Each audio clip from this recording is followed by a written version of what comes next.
ಕರ್ಪೂರಗೌರಂ ಕರುಣಾವತಾರಂ ಸಂಸಾರಸಾರಂ ಭುಜಗೇಂದ್ರಹಾರಂ ಸದಾ ವಸಂತಂ ಹೃದಯಾರವಿಂದೇ ಭವಂ ಭವಾನಿ ಸಹಿತಂ ನಮಾಮಿ. ನಮಸ್ಕಾರ ಎಲ್ಲರಿಗೂ. ಇವತ್ತು ನಾನು ಶ್ರೀ ಶಿವ ಮಹಾಪುರಾಣದ 6ನೇ ಅಧ್ಯಾಯ ಬ್ರಹ್ಮ ಮತ್ತು ವಿಷ್ಣು ದೇವರ ಭಯಂಕರ ಯುದ್ಧವನ್ನು ನೋಡಿ ದೇವತೆಗಳೆಲ್ಲ ಕೈಲಾಸ ಶಿಖರದ ಕಡೆ ಪ್ರಯಾಣ ಬೆಳೆಸಿದುದು ಎಂಬಂತಹ ಅಧ್ಯಾಯವನ್ನು ತಮ್ಮ ಮುಂದೆ ಇಡ್ತಾ ಇದ್ದೇನೆ. ಅಧ್ಯಾಯವನ್ನು ಪ್ರಾರಂಭ ಮಾಡ್ತಾ ನಂದಿಕೇಶ್ವರರು ಈ ರೀತಿಯಾಗಿ ಹೇಳ್ತಾರೆ.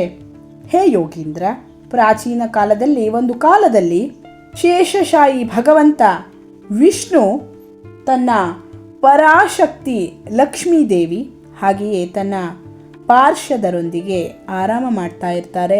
ಅದೇ ಸಮಯದಲ್ಲಿ ಬ್ರಹ್ಮದೇವರು ತನ್ನ ಇಚ್ಛೆಯಿಂದ ಅಲ್ಲಿಗೆ ಬಂದು ಕಮಲನೇತ್ರ ವಿಷ್ಣು ದೇವರಲ್ಲಿ ಈ ರೀತಿಯಾಗಿ ಕೇಳುತ್ತಾರೆ. ನೀನ್ ಯಾರು? ನಾನು ಬಂದದ್ದನ್ನು ನೋಡಿಯೂ ಕೂಡ ಉದ್ಧಟನಂತೆ ಆರಾಮ ಮಾಡ್ತಾ ಇದ್ದೀಯಾ? ಮಲಗಿಕೊಂಡೇ ಇದ್ದೀಯಾ? ಹೇ ವತ್ಸ, ಏಳು, ನನ್ನನ್ನು ನೋಡು.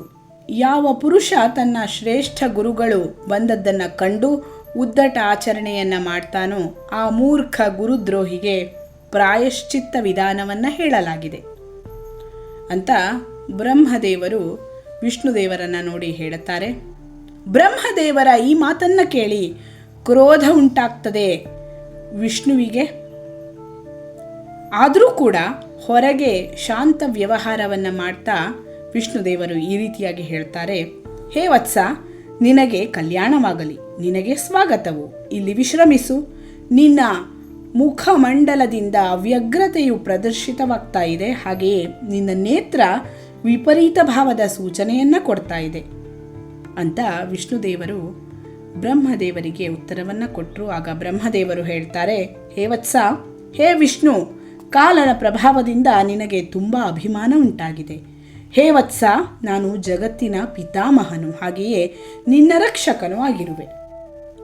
ಈ ರೀತಿಯಾಗಿ ಬ್ರಹ್ಮದೇವರು ಹೇಳ್ತಾರೆ. ಆಗ ವಿಷ್ಣುದೇವರು ಹೇಳ್ತಾರೆ, ಹೇ ವತ್ಸ, ಈ ಜಗತ್ತು ನನ್ನಲ್ಲೇ ಸ್ಥಿತವಾಗಿದೆ.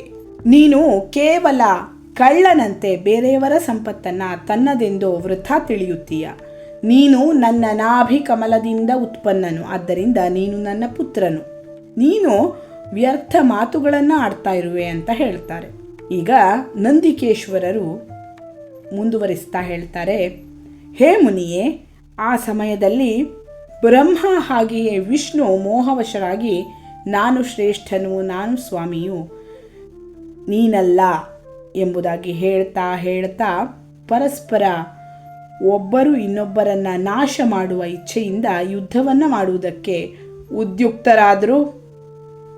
ಹಂಸ ಹಾಗೆಯೇ ಗರುಡನನ್ನು ಏರಿ ಅವರಿಬ್ಬರು ಬ್ರಹ್ಮ ಹಾಗೆಯೇ ವಿಷ್ಣು ಯುದ್ಧವನ್ನು ಪ್ರಾರಂಭಿಸಿದರು. ಆಗ ಬ್ರಹ್ಮ ಹಾಗೆಯೇ ವಿಷ್ಣು ಗಣಗಳು ಪರಸ್ಪರ ಯುದ್ಧವನ್ನು ಮಾಡಿದರು. ಆ ಸಂದರ್ಭದಲ್ಲಿ ಎಲ್ಲ ದೇವಗಣಗಳು ಆ ಪರಮ ಅದ್ಭುತ ಯುದ್ಧವನ್ನು ನೋಡುವ ಇಚ್ಛೆಯಿಂದ ವಿಮಾನವನ್ನು ಏರಿ ಅಲ್ಲಿಗೆ ಬರ್ತಾರೆ. ಅಲ್ಲಿಗೆ ಬಂದು ಆಕಾಶದಲ್ಲಿ ನಿಂತು ಪುಷ್ಪ ವೃಷ್ಟಿಯನ್ನು ಮಾಡ್ತಾ ಅವರೆಲ್ಲ ಯುದ್ಧವನ್ನು ನೋಡ್ತಾ ನಿಂತರು. ಗರುಡ ವಾಹನ ಭಗವಂತ ವಿಷ್ಣು ಕ್ರುದ್ಧನಾಗಿ ಬ್ರಹ್ಮನ ವಕ್ಷಸ್ಥಳಕ್ಕೆ ಅನೇಕ ಪ್ರಕಾರದ ಅಸಂಖ್ಯ ದುಸ್ಸಹ ಬಾಣಗಳು ಹಾಗೆಯೇ ಅಸ್ತ್ರಗಳ ಪ್ರಹಾರವನ್ನು ಮಾಡಿದ. ಆಗ ವಿಧಾತನೂ ಸಿಟ್ಟಿನಿಂದ ವಿಷ್ಣುವಿನ ಹೃದಯದ ಮೇಲೆ ಅಗ್ನಿಗೆ ಸಮಾನವಾಗಿ ಬಾಣ ಮತ್ತು ಅನೇಕ ಪ್ರಕಾರದ ಅಸ್ತ್ರಗಳ ಪ್ರಹಾರವನ್ನು ಮಾಡಿದ. ಆ ಸಂದರ್ಭದಲ್ಲಿ ದೇವಗಣಗಳು ಅವರಿಬ್ಬರ ಅದ್ಭುತ ಯುದ್ಧವನ್ನು ನೋಡಿ ವ್ಯಾಕುಲರಾದರು ಮತ್ತು ಬ್ರಹ್ಮ ಹಾಗೆಯೇ ವಿಷ್ಣುವಿನ ಪ್ರಶಂಸೆಯನ್ನು ಮಾಡಲಿಕ್ಕೆ ಪ್ರಾರಂಭಿಸಿದರು.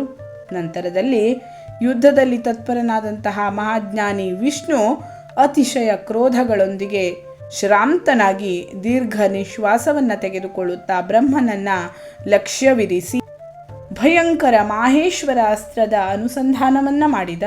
ಬ್ರಹ್ಮನಿಗೂ ತುಂಬ ಸಿಟ್ಟು ಬಂತು.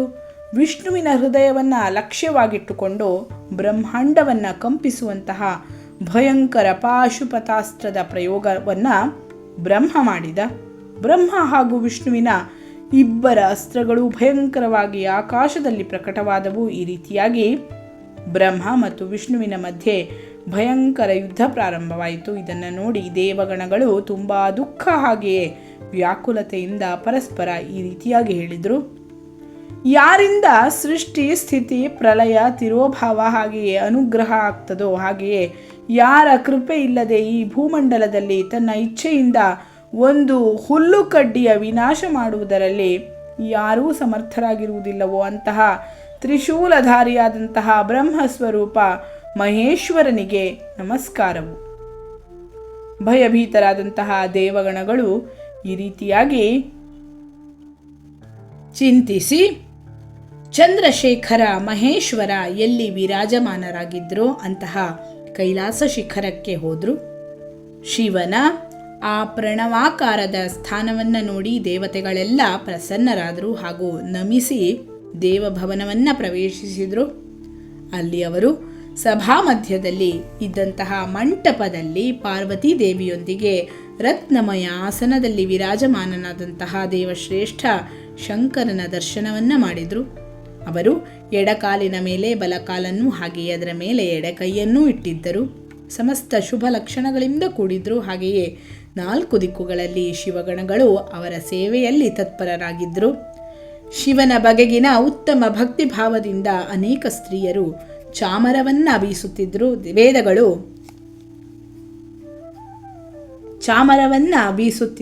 ವೇದಗಳು ನಿರಂತರವಾಗಿ ಅವರ ಸ್ತುತಿಯನ್ನ ಮಾಡ್ತಾ ಇದ್ರು. ಅವರು ಅನುಗ್ರಹದ ದೃಷ್ಟಿಯಿಂದ ಎಲ್ಲರನ್ನ ನೋಡ್ತಾ ಇದ್ರು. ಹೇ ವತ್ಸ, ಆ ಮಹೇಶ್ವರನಾದಂತಹ ಶಿವನನ್ನ ನೋಡಿ ಆನಂದಾಶ್ರುಗಳಿಂದ ಕೂಡಿದ ಕಣ್ಣುಗಳಿಂದ ದೇವತೆಗಳು ದೂರದಿಂದಲೇ ಅವರಿಗೆ ದಂಡವತ್ ಪ್ರಣಾಮವನ್ನ ಮಾಡಿದರು. ಭಗವಂತ ಶಂಕರ ಆ ದೇವತೆಗಳನ್ನು ಕಂಡು ತನ್ನ ಗಣಗಳಿಗೆ ಹೇಳಿ ಅವರನ್ನ ಸಮೀಪಕ್ಕೆ ಕರೆಸಿಕೊಂಡ ಮತ್ತು ದೇವಶಿರೋಮಣಿ ಮಹಾದೇವ ಆ ದೇವತೆಗಳನ್ನು ಆನಂದಿತರನ್ನಾಗಿ ಮಾಡಿ ಅರ್ಥಗರ್ಭಿತ ಮಂಗಲಮಯ ಹಾಗೂ ಸುಮಧುರ ಮಾತನ್ನ ಪ್ರಾರಂಭ ಮಾಡಿದರು ಎನ್ನುವಲ್ಲಿಗೆ ಶ್ರೀ ಶಿವ ಮಹಾಪುರಾಣದ ದೇವತೆಗಳ ಕೈಲಾಸಾಗಮನ ಎಂಬ 6ನೇ ಅಧ್ಯಾಯ ಮುಕ್ತಾಯವಾಯಿತು. ಧನ್ಯವಾದಗಳು. ಲೋಕಾಃ ಸಮಸ್ತಾಃ ಸುಖಿನೋ ಭವಂತು.